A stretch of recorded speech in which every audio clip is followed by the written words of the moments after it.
Whether you consider yourself a creative or not, I believe that art in any form can transform your life and the world for the better. This essay that I'm about to read from Maria Popova on Jane Hirshfield's writings delves into that.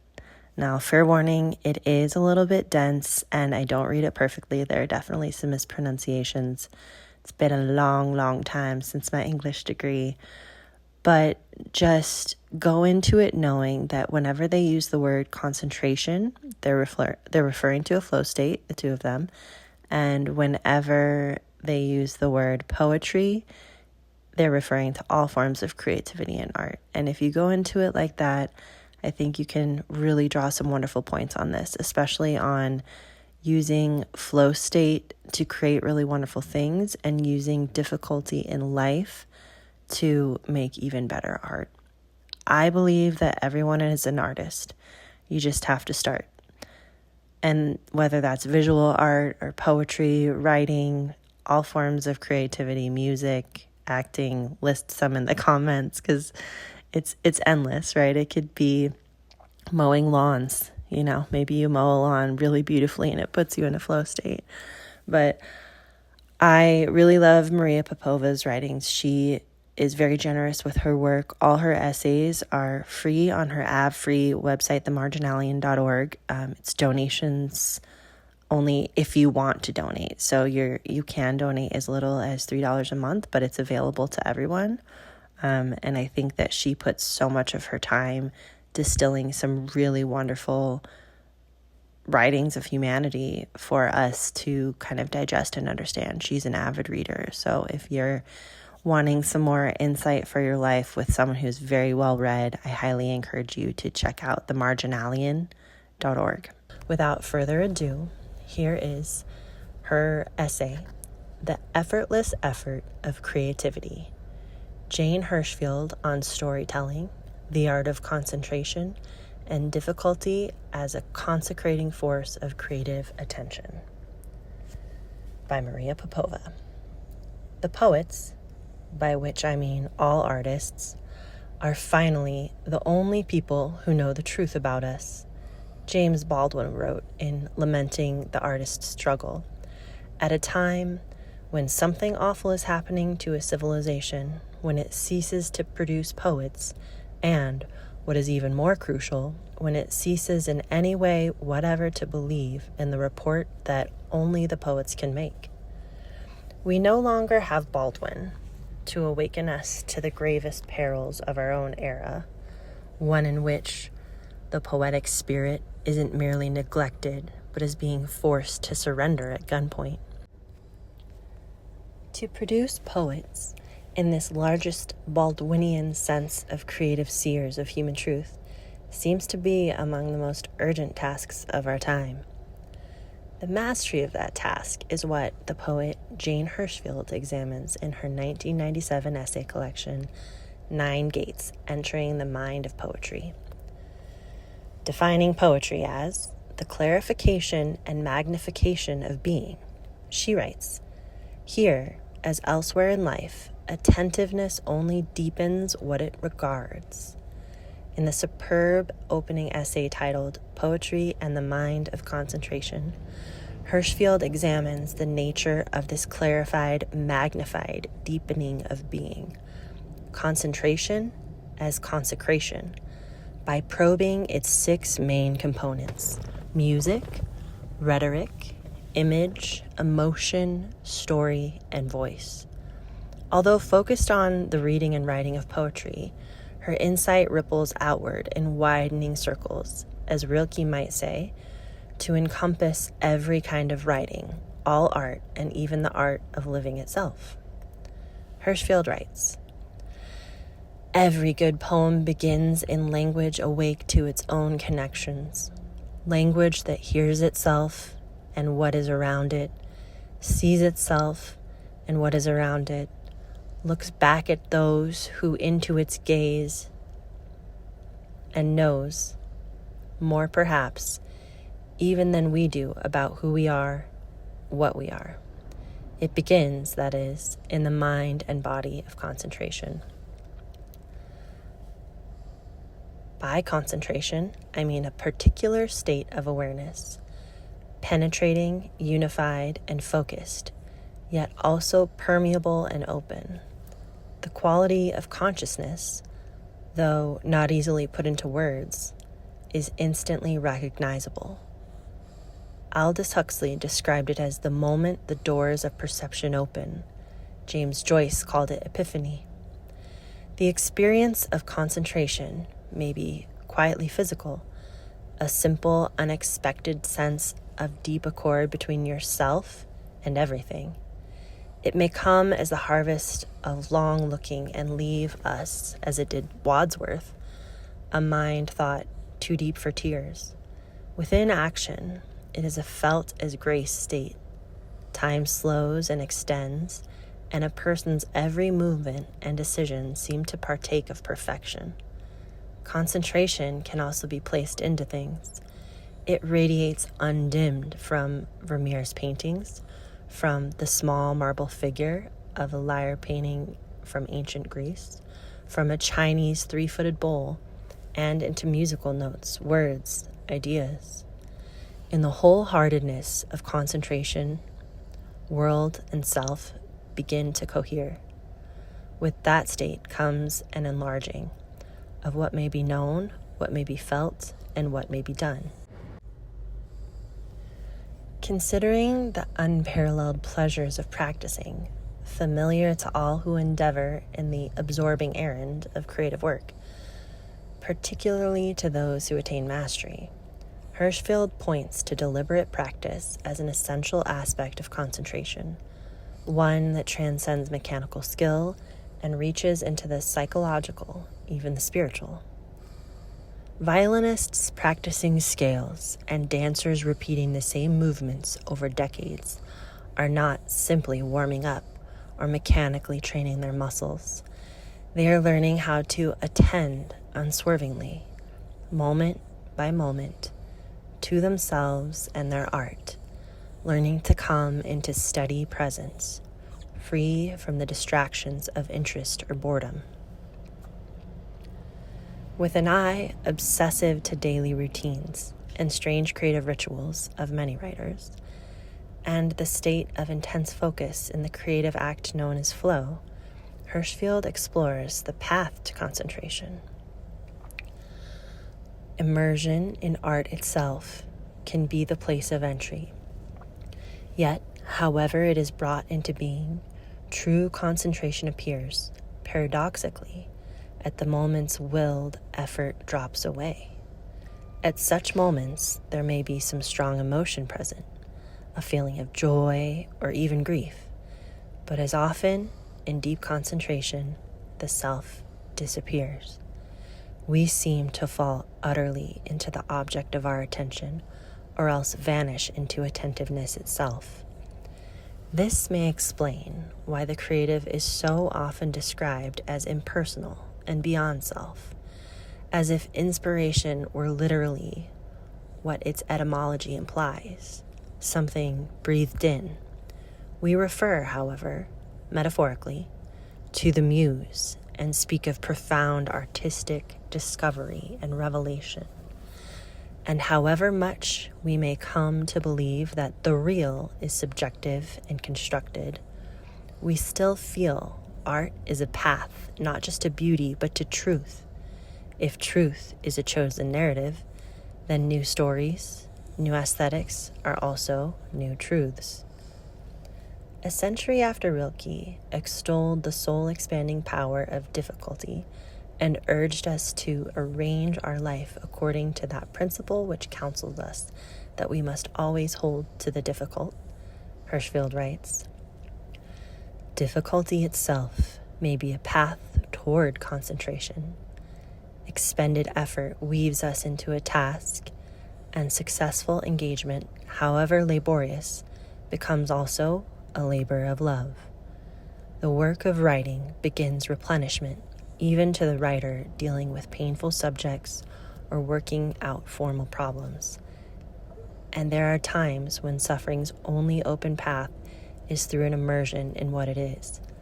The 18th century Urdu poet Ghalib described the principle this way. For the raindrop, joy is in entering the river.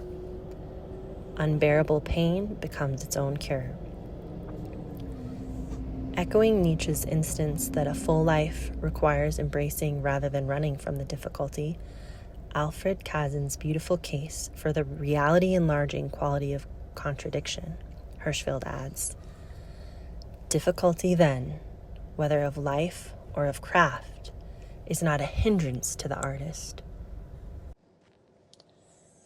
Sartre called genius not a gift, but the way a person invents in desperate circumstances.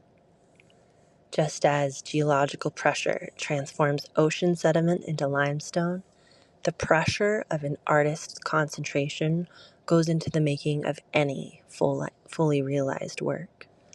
Much of beauty, both in art and in life, is a balancing of the lines of forward-flowing desire with those of resistance. A gnarled tree, the flow of a statue's draped cloth. Through such tensions, physical or mental, the world in which we exist becomes itself. Great art, we might say, is thought that it has been concentrated in just this way, honed and shaped by a silky attention brought to bear on the recalcitrant matter of earth and life. We seek in art the elusive intensity by which it knows. Hirschfeld turns to the role of language in concentration, and the role of concentration in language, in writing, in poetry itself. Great sweeps of thought, emotion, and perception are compressed to forms the mind is able to hold, into images, sentences, and stories that serve as entrance tokens to large and often slippery realms of being.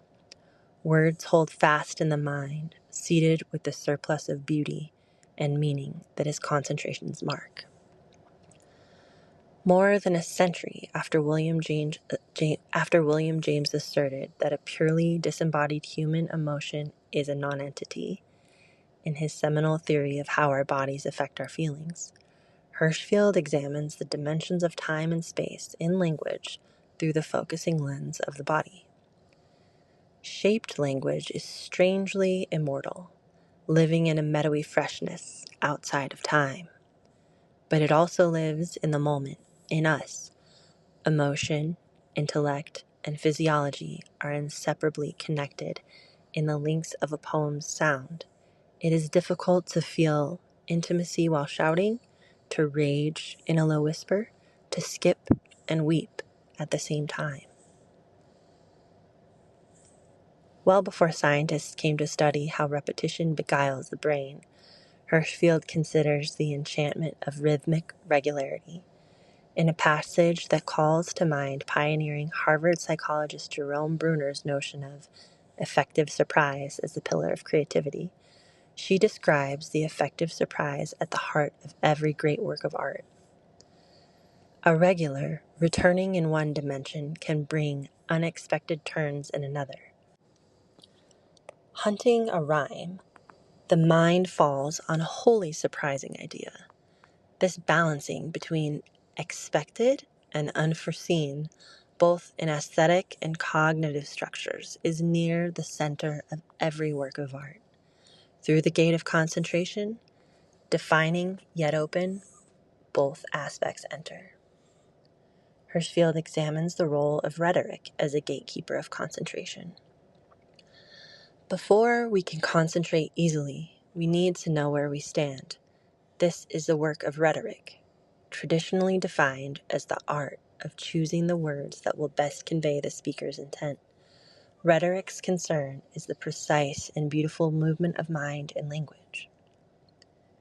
In a sentiment of exceeding timeliness today, one that calls to mind Hannah Arendt's masterwork on lying in politics, and Aldous Huxley's lamentation of our mistrust of sincerity, Hirschfeld adds, Americans distrust artful speech, believing that sincerity and deliberation cannot coexist. Romantic temperament equates spontaneity and truth.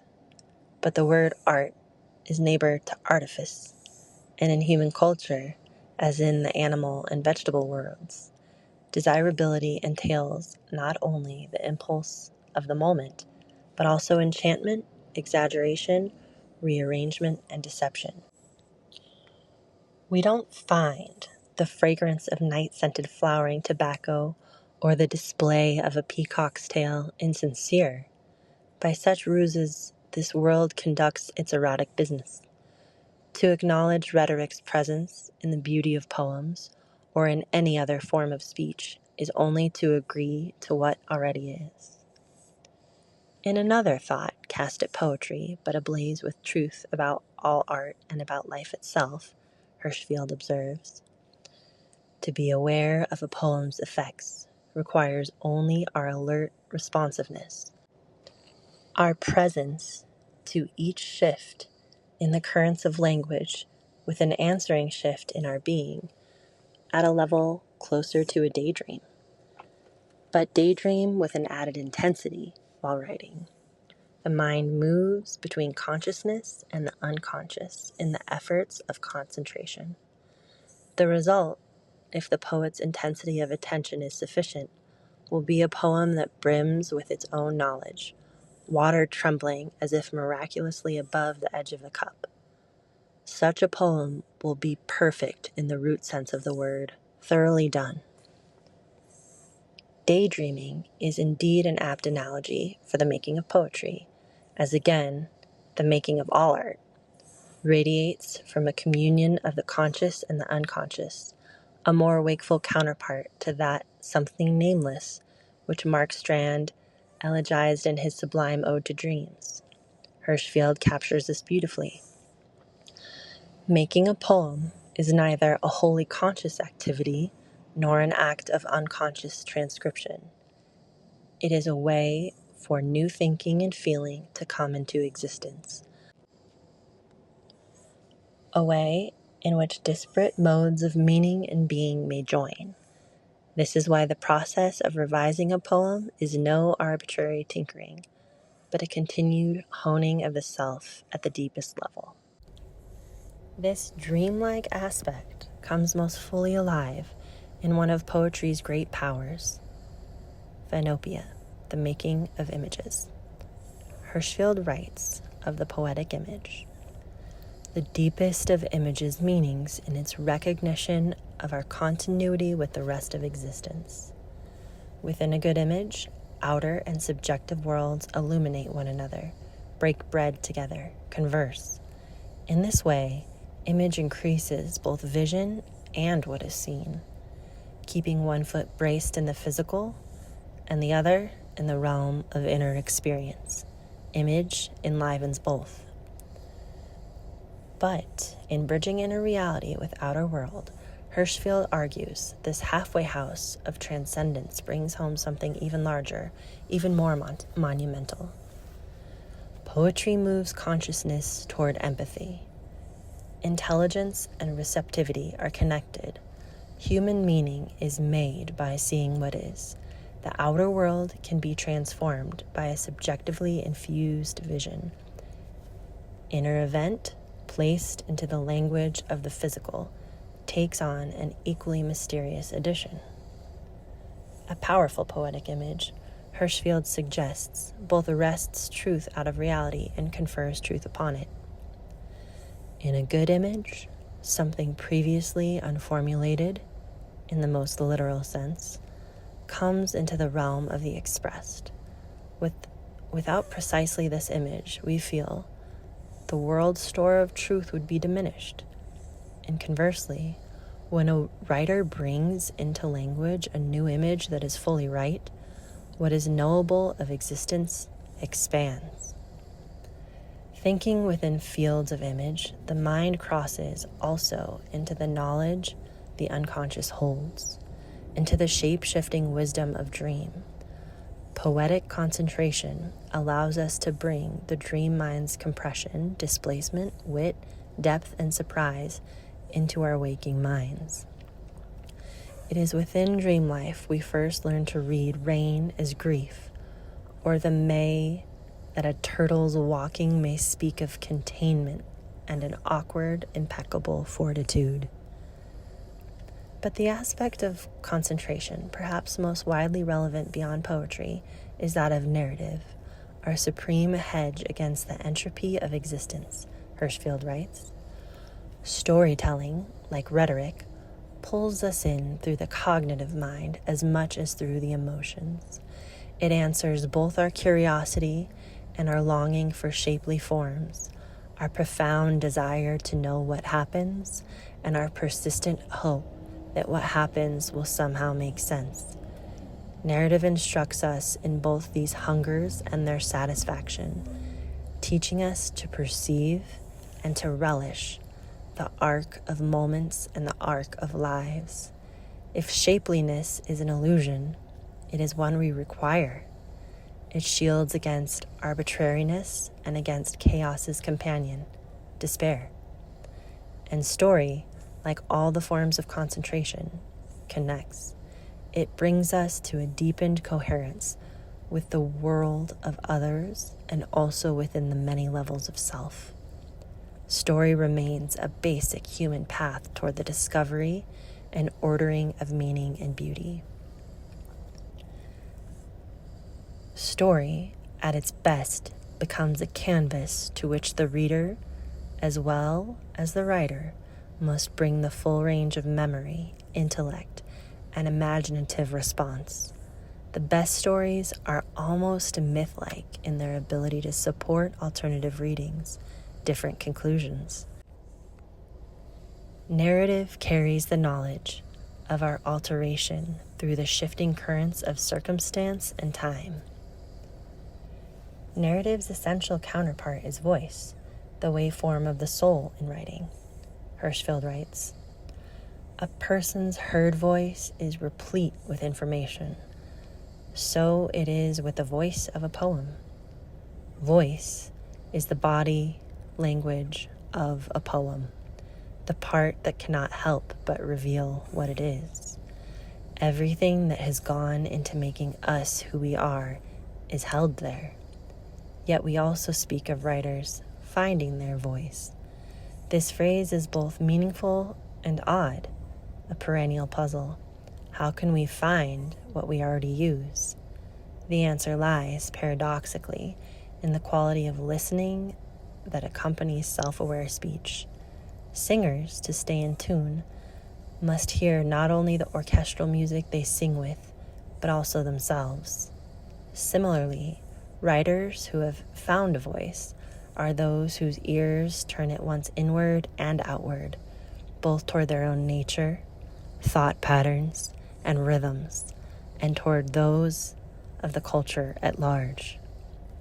In the essay's closing passages, Hirschfeld once again captures a central truth about poetry that sets free a larger truth about life itself, about the limits of attention, about the relationship between what is known and what is knowable, about the nature of transformation, about the perennial incompleteness of being. She writes, "No matter how carefully we read or how much attention we bring to bear, a good poem can never be completely entered, completely known. If it is the harvest of true concentration, it will know more than can be said in any other way. And because it thinks by music and image, by story and passion and voice, poetry can do what other forms of thinking cannot: approximate the actual flavor of life, in which subjective and objective become one, in which conceptual and mind and the inexpressible presence of things become one.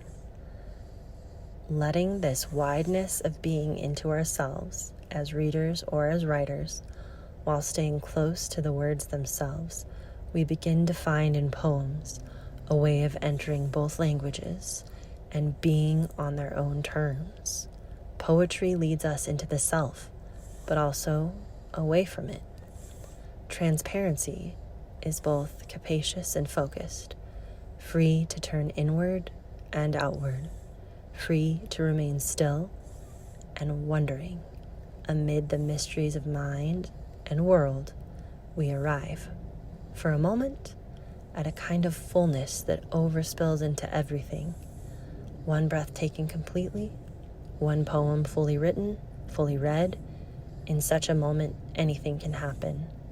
The pressed oil of words can blaze up into music, into image, into the heart and mind's knowledge.